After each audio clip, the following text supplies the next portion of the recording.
Is Serbia really as close to Russia as many believe? Since the start of the Ukraine war, there's been growing concern about Belgrade's close relationship with Moscow. Unlike the rest of Europe, which has lined up to impose sanctions on Russia, Serbia has rejected this. However, behind the scenes, a rather different picture appears to be emerging, as reports suggest that Serbia has in fact been supplying arms to Ukraine. So, just what exactly is Serbia's relationship with Russia, and is the country and its people as pro-Russian as many suggest? Hello and welcome. If you're new to the channel, my name is James Kerr-Lindsay, and here I take an informed look at international relations, conflict, security and statehood. In international relations, some countries have particularly close ties, often forming what many outsiders believe to be a special relationship. This can be driven by many factors, including ethnic or religious ties, political ideology, geopolitical interest, or shared culture and history. But sometimes things aren't quite as they seem. Behind what may appear to be exceptionally close links, there can in fact be an altogether more complex situation. One of the most interesting examples in modern international politics is the relationship between the Republic of Serbia and the Russian Federation. Long considered Russia's closest ally in Europe, this view of Serbia has been strengthened by the war in Ukraine and Serbia's failure to impose sanctions on Moscow. But while many have put this down to deep-rooted pro-Russian sentiment amongst the Serbs, the picture is far less straightforward than it might initially seem. Serbia has a long and rich history. Once inhabited by the Celts, it became part of the Roman and then Byzantine empires before being settled by Slavic tribes in the 6th and 7th centuries. Having adopted Christianity in the 10th century, by the 14th century the Kingdom of Serbia had become a major regional power under its greatest leader, King Stefan Dusan. However, following his death in 1355, Serbia faced a growing threat from the rapidly expanding Ottoman Empire. After being defeated at the Battle of Kosovo Polje in 1389, by the middle of the 15th century, the kingdom had fallen to Muslim Turkish rule. For the next 350 years, most of Serbia remained under Ottoman rule until an uprising broke out in 1804. It was at this point that Imperial Russia became involved. Seeing itself as the protector of the Slavic Christian peoples of Southeast Europe, it soon took up the Serbian cause. This came to fruition in 1829. Following one of many Russo-Turkish wars, Serbia was granted autonomy within the Ottoman Empire as a vassal state with its own prince. 50 years later, in 1878, following yet another Russian-Ottoman war, it finally gained its complete independence. By the start of the 20th century, Serbia and Russia had become close allies in a relationship that would go on to change the world. In 1914, a Serb nationalist, Gavrilo Princip, assassinated the Archduke Franz Ferdinand, the heir to the Austro-Hungarian Empire. As Vienna threatened retaliation, Russia came to Serbia's aid. From there, other European powers, including Germany, Britain and France, soon took sides, sparking what would become the First World War. Although the war started with strong Russian support for Serbia, by the end of the conflict, the picture was radically different. Following a revolution in 1917, Russia had fallen to communist rule and had departed from the fighting. Meanwhile, as Austria-Hungary collapsed following its defeat in 1918, Serbia united with other South Slavic nations to form what would eventually become the Kingdom of Yugoslavia. All this meant that relations between the Serb-dominated Yugoslavia and the Russian-dominated Soviet Union were in fact limited. Fearful of the spread of communism, the Yugoslav monarchy kept its distance from Moscow. Indeed, the two countries didn't even establish diplomatic relations until 1940. However, the outbreak of the Second World War dramatically changed the situation. Following the Axis invasion of Yugoslavia in April 1941, the partisans, communist forces allied to the Soviet Union, emerged as the main resistance to the occupation. In 1945, as the war ended, they seized power in Yugoslavia, abolishing the monarchy and establishing a communist state. But while this appeared to set the stage for a new post-war relationship between the Federal People's Republic of Yugoslavia and the USSR, things soon soured.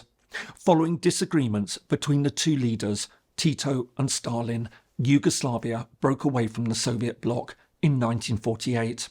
Although relations improved following Stalin's death in 1953, Yugoslavia nevertheless remained beyond Soviet control for the rest of the Cold War, having become a founder member of the non-aligned movement, hosting the body's first summit in Belgrade in 1961. For the next 40 years, it steered a delicate course between the USSR and the West. However, everything changed at the start of the 1990s. As the Soviet Union disintegrated, leaving Russia as an independent country once again, Yugoslavia sank into war as 4 of the country's 6 republics, Croatia, Bosnia, Macedonia and Slovenia, all broke away. As the Serbian-dominated remnant of Yugoslavia fought to keep Serbian areas under its control, tensions grew with the West. But while the Serbian leader Slobodan Milosevic looked to Russia for support, Moscow's post-Cold War weakness meant it could do little to help. This was repeated in 1999 as another conflict erupted, this time in Kosovo, a Serbian province mainly inhabited by ethnic Albanians. As peace talks failed, NATO launched a bombing campaign against Serbia. But although Russia strongly opposed this, it could do little to stop it. After 78 days, Serbia capitulated, and Kosovo, while formally remaining under Serbian sovereignty, was put under UN administration until a final settlement could be reached. 7 years later, in 2006, the UN finally launched status talks. But while the Kosovo Albanians, supported by the United States, Britain and France, wanted independence, Serbia, backed by a now much more assertive Russia under Vladimir Putin, instead called for autonomy. With the sides unable to reach an agreement and the UN Security Council deadlocked, Kosovo declared independence in February 2008. More than any other factor, Kosovo's decision to break away would shape contemporary Serbian-Russian relations. As efforts to prevent Kosovo's international recognition came to dominate Serbia's foreign policy, Belgrade relied on Moscow to block the most important step of all, Kosovo's membership in the United Nations. As a result, Serbian-Russian relations appeared to flourish. In addition to high-level visits, Russia gained enormous political, economic and social leverage. This included taking control of the state energy provider and expanding its presence in other areas, such as the media. Meanwhile, despite the public friendship, Serbian officials would often privately complain about the negative Russian influence on the country, especially the economy. While European and Western investment led to jobs and growth, they argued that Russian involvement had produced little benefit, apart from cheap fuel. Meanwhile, while some observers pointed to growing Russian-Serbian security cooperation, including the creation of a humanitarian relief centre in southern Serbia, this was eclipsed by growing engagement between Serbia and NATO, including regular joint military exercises. In fact, taken all together, during this period, Serbia pursued what's probably best viewed as an equidistant foreign policy. While it needed Russia and wanted close relations with the West, it also valued its ties to China and the global South, especially as they too were seen as valuable allies in the battle to stop Kosovo's recognition. Indeed, in late 2021, Serbia again hosted a summit of the non-aligned movement. Likewise, public opinion was also far less supportive of Russia than it may have seemed. Certainly, while parts of Serbian society maintained strong pro-Russian sentiment, such as the nationalist right and the Orthodox Church, many Serbs were still overwhelmingly drawn to Europe. Indeed, polling showed that most wanted EU membership over closer relations with Moscow. Moreover, even though the languages were related, few Serbs spoke Russian, preferring instead to study either English or German. It was against this backdrop that Russia's invasion of Ukraine in February 2022 put Serbia in a particularly challenging position. And as ever, it tried to balance its stance. On the one hand, seemingly fearful of antagonising Moscow, and in contrast to almost every other European state, Serbia refused to impose sanctions on Russia. Moreover, like many non-aligned states, it continued to maintain high-level contacts with the Russian government. And yet, while it didn't impose sanctions, Serbia's position was far less pro-Russian than it may have seemed.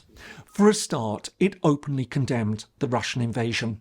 More to the point, it also took in Ukrainian refugees, provided humanitarian aid, and pledged to support Ukraine's post-war recovery.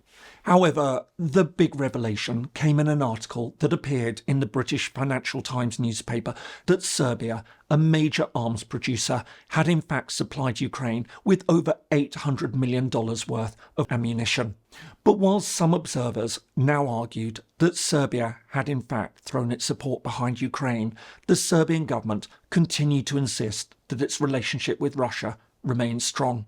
Welcoming the Russian Deputy Foreign Minister to Belgrade just days after the report emerged, the Serbian President Aleksandar Vučić praised his country's ties to Russia.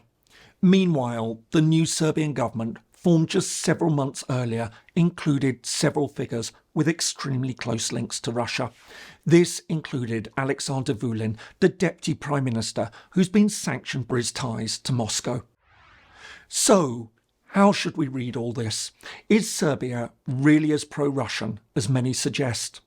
As one might expect, the picture isn't nearly as straightforward as it may seem.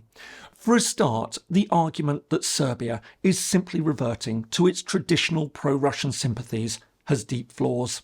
As shown, although Serbia and Russia certainly have had a close relationship at times, they've also had profound differences. Likewise, suggestions of some sort of Slavic or Orthodox unity have always been far too simplistic. After all, many Slavic and Orthodox countries now have strained relations with Moscow.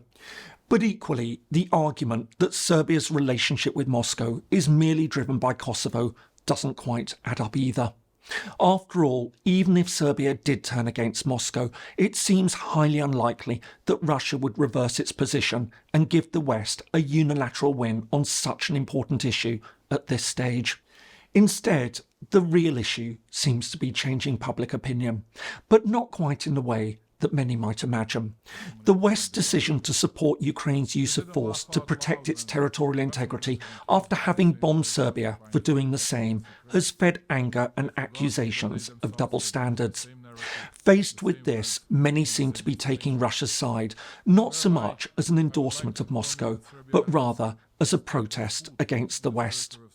Ultimately, as in many other countries, Ukraine is feeding a growing political and social polarisation in Serbia with potentially serious consequences. While there are still good arguments to suggest that the Serbian leadership remains broadly pro-European, notwithstanding concerns about its growing authoritarianism, public opinion, on the other hand, appears to be shifting in the opposite direction, with all the long-term implications this could have for Serbia, the Balkans, and Europe more generally. I hope you found that useful. If so, here are some more videos that you might find interesting. Thanks so much for watching, and see you in the next video.